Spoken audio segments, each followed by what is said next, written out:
masalalar ishlaymiz. Demak, masala sharti quyidagicha. Mana murakkab konstruksiyaning asosi berilgan bo'lsin. Men chizmani chizishda sizga har bir chiziq nimani ifodalaydi, men shuni tushuntirib sizga chizaman. Demak, mana konstruksiya asosi,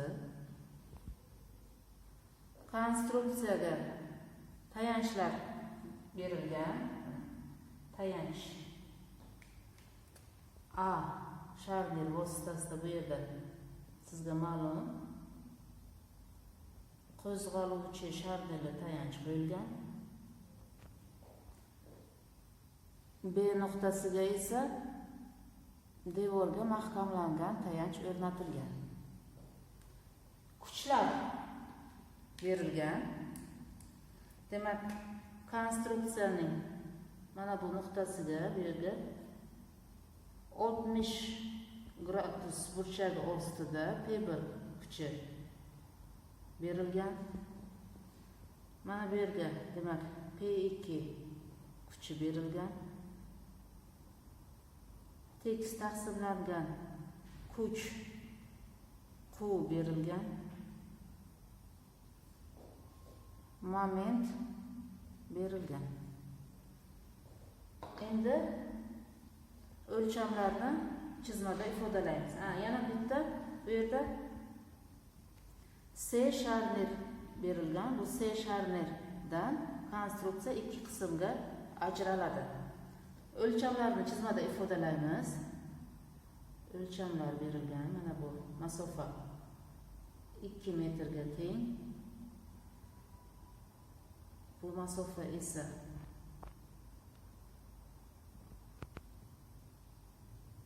1 metrga teng bo'lsin.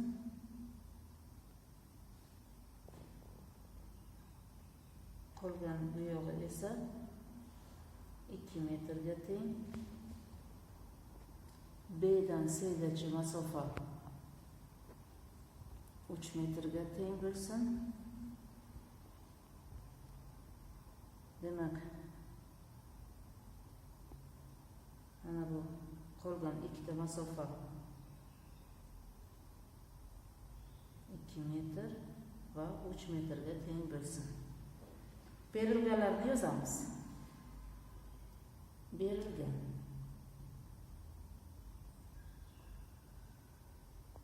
P1 10 kilonewtonga teng, P2 8 kilonewtonga teng, N 6 kilonewton metrga teng. Taqsimlangan kuch Q 1 kilonewton taqsim metrga teng bo'lsa, tayanchlarda hosil bo'ladigan kuchlarni topish kerak. Demak, RA XB YB moment B S. Mana shu kuchlarni topish talab etiladi. Masalani ishlashni boshlaymiz. Nima yozamiz? Yechish. Birinchi ish. Burchak ostida qo'yilgan kuchlarni tashkil etuvchilarga ajratamiz. Chizmaga qaraymiz. Berilgan chizmaga e'tibor qilsak, faqat P1 kuchi 60 gradus burchak ostida qo'yilgan. Buni tashkil etuvchiga ajratamiz. Demak, tashkil etuvchiga ajratish degani P1 kuchini X va Y o'qlaridagi proyeksiyalarni topishimiz kerak. Demak, X o'qidagi proyeksiyalarni topish kerak. Buning uchun o'tgan darsda tushuntirgan edim. Mana P1 X hosil bo'ldi, bu yerda esa P1 Y hosil bo'ldi. 60 gradus burchak ostida berilgan. P1 X va P1 Y'larning qiymatini topamiz. Yozamiz. Demak, P1 X barobar P1 ko'paytirilgan kosinus 60 gradus barobar, demak, 10 ko'paytirilgan kosinus 60 gradusda 1 taqsim 2 ga teng. 5 kilonewton. P1 Y P1 ko'paytirilgan sinus 60 gradus. Ön ko'paytirilgan izosti 3 taqsim 2. Taxminan 8,7 kilonewtonga teng. Endi masalaning ikinchi qismi, demak ikinchi ish. İkinci ish tekis taqsimlangan kuchlarni yagona kuch bilan almashtiramiz. Bizning masalamizda mana qo'l kuchi tekis taqsimlangan. Qo'l kuchi 3 metr masofaga taqsimlangan. Demak bu yagona kuch mana katta qo'l kuchi mana shu yerda o'rtaga joylashgan bo'ladi. Bu qo'lning qiymati qo'l barobar kichkina qo'l ko'paytirilgan mana bu masofa L formulasini yozaman. Demak qo'l 2 ga teng, masofa 3 ga teng bo'lsa 6 kilonewton. Bu katta qo'l berilgan masofani demak teng 2 ga bo'ladi. Demak 1,5 masofada ajratadi. Uchinchi ish tayanch reaksiya kuchlarini chizmada ifodalaymiz. Demak A va B nuqtalarga tayanchlar qo'yilgan. Mana chizmada ifodalash uchun berilgan chizma tayanchlarini o'chiramiz. Buning o'rniga reaksiya kuchlarini chizmada ifodalaymiz. Demak A nuqtaga RA hosil bo'ladi. B nuqtaga esa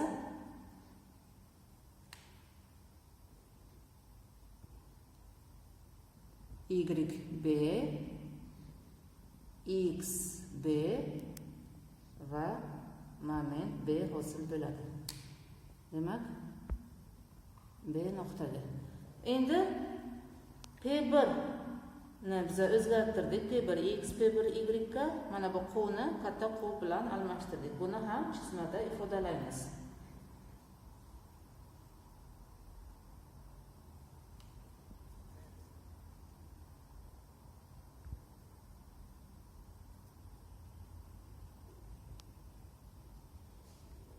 Qo'lni ham chizmada ifodalaymiz.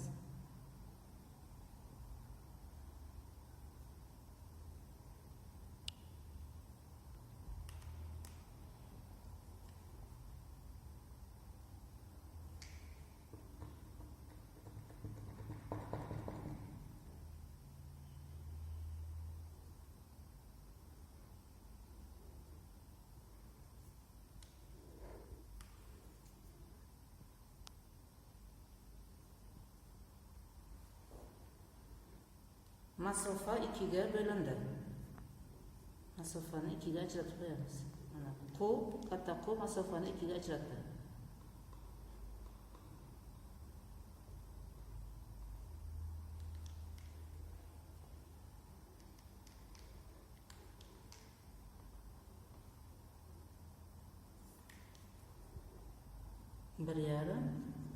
bir yarim masofaga ajratdi. Bu yerda yozamiz, bu ikinchi chizma.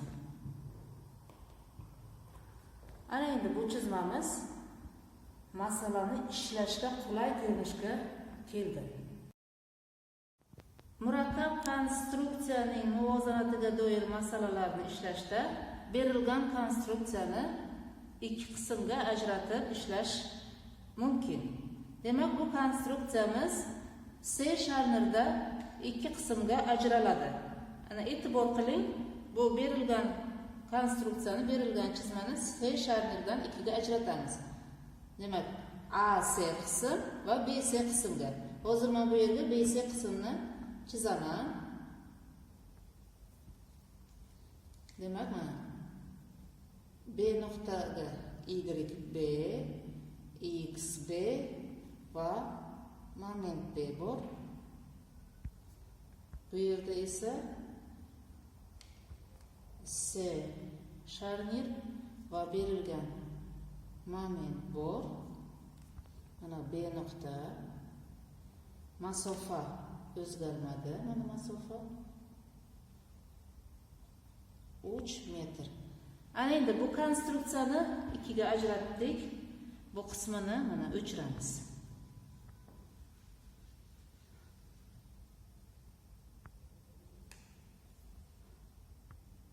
Mana konstruksiya ikki qismga ajraldi. Endi bu ajratilgan ikki qism, alohida qism konstruksiyalar muvozanatda bo'lishi uchun C nuqtalarga reaksiya kuchlarini qo'yamiz. Demak, bu yerda YC, XC hosil bo'ladi.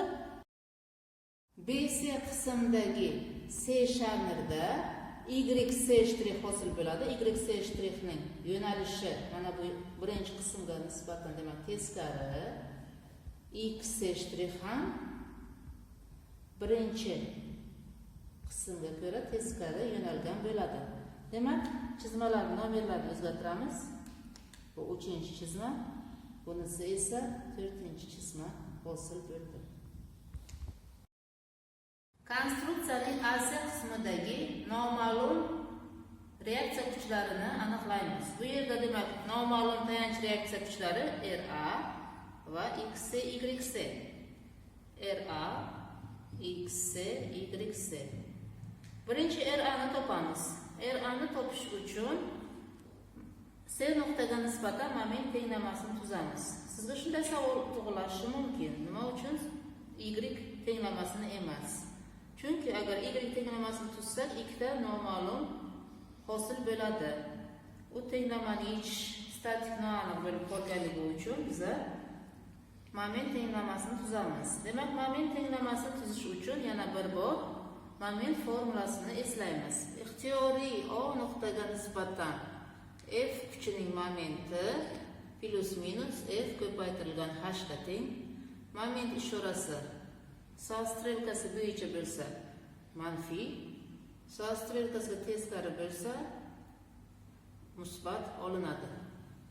Demak, mana shu formula va qoidaga ko'ra moment tenglamani tuzamiz. Summa MC teng 0. P1x ni o'zini ta'sir chizig'i bo'ylab C nuqta qarshisiga olib kelamiz. Masofasi, demak, C nuqtadan ta'sir chiziqgacha masofa 2 ga teng.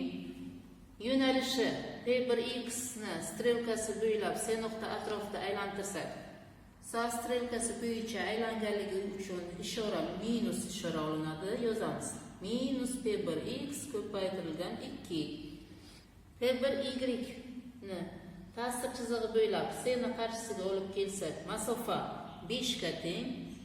Strelkasi bo'yicha C nuqta atrofida aylantirsak, soat strelkasiga teskari aylanadi. Ishora musbat. P1y ko'paytirilgan 5. P2 ni ta'sir chizig'i bo'ylab C ni qarshisiga olib kelsak, masofasi 1 ga teng. Strelka bo'yicha C nuqta atrofida aylantirsak, ishora manfiy minus P2 ko'paytirilgan 1. RA ni ta'sir chizig'i bo'ylab C nuqta qarshisiga olib kelsak, masofasi 3 ga teng, mana perpendikulyar 3 ga teng.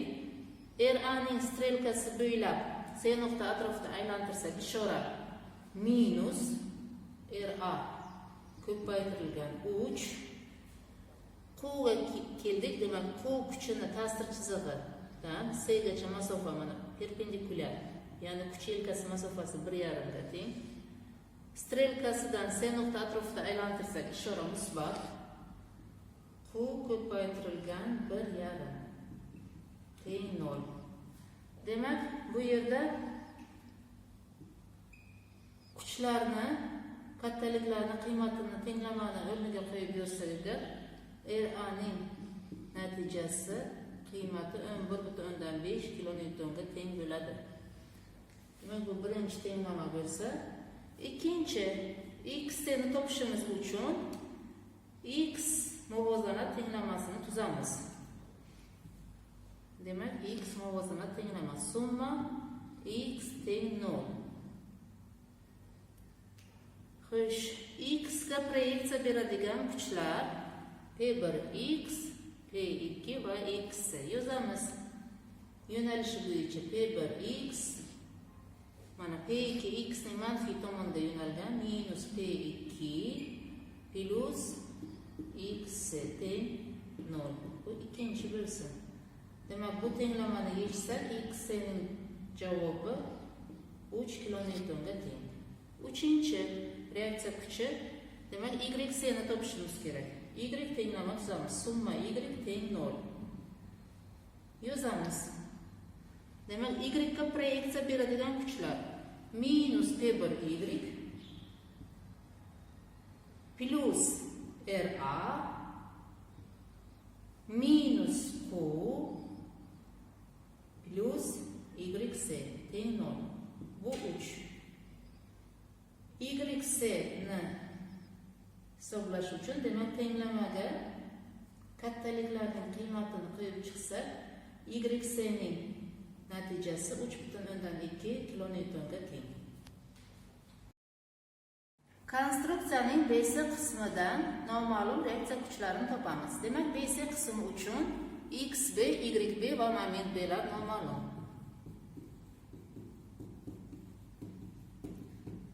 Demak, birinchi XBni topish uchun summa x teng 0 tenglamani tuzamiz. Summa x teng 0. Demak, yozishimiz mumkin. XB minus x teng 0. Bu birinchi tenglama. Bu yerdan xb x ga teng. X ning qiymati x ga teng. Ya'ni bu yerdan demak xb ning javobi 3 kilonewtonga teng bo'ladi. Endi yb ni topish uchun summa y teng 0 tenglamani tuzamiz. Y ga parallel bo'lgan kuchlar yb va yc' yozamiz. Yb minus yc' teng 0. Ikkinchi tenglama. Bu yerdan yb yc' ga teng. Bu ham 3,2 kilonewtonga teng. yc' ga teng. Uchinchi mbni topamiz. Mbni topish uchun C nuqtaga nisbatan moment tenglamani tuzamiz. Summa moment C teng 0. Xo'sh, xb C nuqtaga nisbatan soat strelkasi bo'ylab harakatlangani uchun, aylangani uchun yo'nalishi manfiy xb ko'paytirilgan uch, ishorasi manfiy dedik. YB C nuqtaga nisbatan momenti 0, chunki YB ta'sir chizig'i C nuqtadan kesib o'tadi. MB yo'nalishi musbat plus M yo'nalishi musbat, x' va y' ta'sir chiziqlari ham C nuqtadan kesib o'tganligi uchun momenti 0 ga teng. Uchinchi tenglamadan MB ni hisoblasak, demak M minus M plus xb ko'paytirilgan 3. Bunun javobi, demak MB ning javobi 3 kilonewton ko'paytirilgan metrga teng. Konstruksiyaning barcha tayanchlardagi reaksiya kuchlarini aniqladik. Endi tekshiramiz. Yozamiz. Tekshirish.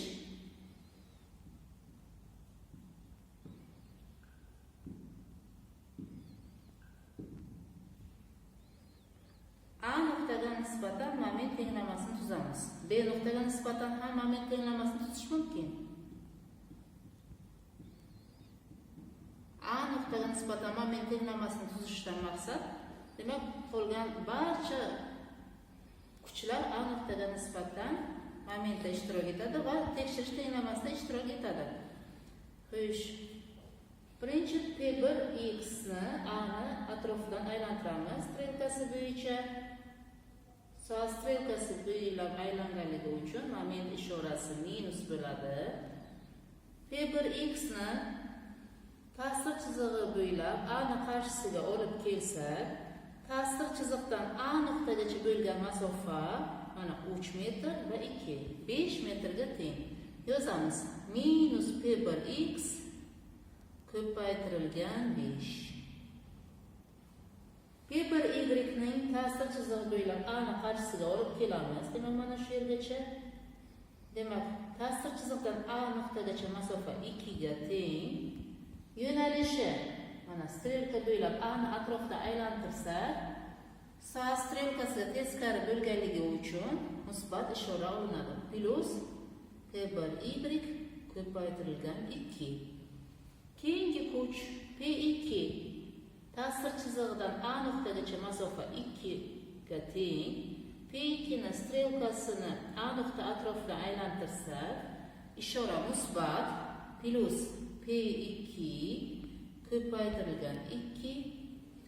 RA A nuqtaga nisbatan momenti 0, chunki A nuqta bilan ketishadi. Qo'l kuchini ta'sir chizig'i bo'ylab A nuqtani yoniga olib kelsak, demak 1,5 ga teng kuch yelkasi yo'nalishi soat strelkasi bo'ylab aylanganligi uchun manfiy ishora olinadi. Qo'l ko'paytirilgan 1,5. Keyingi kuch M yo'nalishi musbat.